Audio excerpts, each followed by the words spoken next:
15 तारीख रविवार का अवसर है, उस दिन चतुर्थी तिथि विद्यमान है और साथ साथ संक्रांति का योग बन रहा है। रविवार के दिन संक्रांति का योग बड़ा अद्भुत योग बनाता है।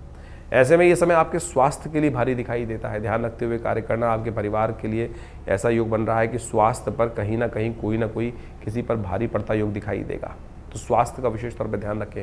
हो सके तो गेहूं का दान अपने परिवार के हाथ लगा के अवश्य कराने का प्रयास करें। सूर्य का नित्य प्रति जप करें। ओम गणेश सूर्य आदित्याय नमः इस मंत्र का जप करें। महामृत्युंजय मंत्र का जप करें। थोड़ी देर सूर्य की रोशनी में बैठकर उनको अवश्य जल दिया करें, इस बात का ध्यान रखें। सूर्य रविवार के दिन परिवर्तन कर रहा है। बृहस्पति 7 में अस्त होकर विराजमान है, जिस राशि में वो जा रहे हैं, तो ये योग कहीं ना कहीं थोड़ा नेगेटिव है आपकी राशि के दृष्टिकोण से। ऐसे में ग्रह शांति के लिए सूर्य के मंत्र का और नवग्रह शांति के लिए कुछ खास उपाय करने की ज़रूरत है। हमने विवेकानंद योगाश्रम में इस दिन नवग्रह शांति महायज्ञ गायत्री महायज्ञ का आयोजन किया है। आप भी अपने नाम से उस यज्ञ में सम्मिलित हो सकते हैं। जो फ़ोन नंबर्स चल रहे हैं उन पर संपर्क साध कर उसकी व्यवस्था बना सकते हैं आप। 16 तारीख का दिन सोमवार का अवसर है, पंचमी तिथि विद्यमान है और ग्रह नक्षत्रों के दृष्टिकोण से ग्रह योग आपके लिए मेहनत से बहुत सारी चीज़ों को साधने का योग बना रहा है। बस आपको ध्यान ये रखना है कि आपको थोड़ा स्वार्थ सिद्ध करने के लिए थोड़े से फालतू के कामों से अपने आप को परहेज करने का प्रयास करना है।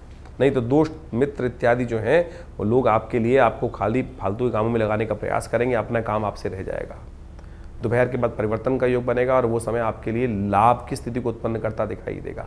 यदि पुरुषार्थ सही दिशा में हुआ तो लाभ गारंटेड होता दिखाई दे रहा है आपकी राशि के दृष्टिकोण से। आने वाले 2-3 दिन खासतौर पर आपके लिए पॉजिटिव कार्य को देने वाले रहेंगे, पुरुषार्थ को बढ़ाने के योग बनाते दिखाई दे रहे हैं, क्योंकि बृहस्पति की दृष्टि पूरी तरह से पड़ रही है। थोड़ा बृहस्पति को ताकत और मिल जाए तो बहुत श्रेष्ठ रहेगा आपकी राशि के दृष्टिकोण से। ऐसे में सबसे श्रेष्ठ है कि केसर युक्त जल लेकर या दूध लेकर उससे भगवान शंकर का अभिषेक करें। इस दिन पंचक आरंभ हो रहे हैं, ध्यान रखिएगा। तृण एकत्र करने का कार्य, लकड़ी का जो कार्य करते हैं उनको खासतौर पर ध्यान रखना चाहिए। जो छत कंस्ट्रक्शन का काम में छत डालने का काम नहीं करना चाहिए, ये काम खासतौर पर निषेध किए गए हैं शास्त्र के दृष्टिकोण से। उस दिन बुद्ध महाराज उदय होने के साथ साथ पुनर्वसु नक्षत्र में प्रवेश कर रहे हैं, बृहस्पति के नक्षत्र में प्रवेश कर रहे हैं, इसलिए बृहस्पति को लगातार ताकत देने की ज़रूरत है। गुरु का सानिध्य प्राप्त करें। गुरुजन अच्छे कंसल्टेंट जो हैं, उनका जो विचार वाले ज्ञान वाले लोग हैं, उनके सानिध्य में, उनकी कृपा, उनके लिए उनके सानिध्य में रह के काम करें, क्योंकि आपकी ज्ञान का जो ग्रह है वो थोड़ा कमज़ोर हो गया है और कोई साथ दे नहीं रहा है। तो इसलिए कोशिश ये करें आशीर्वाद से काम करने का प्रयास करें।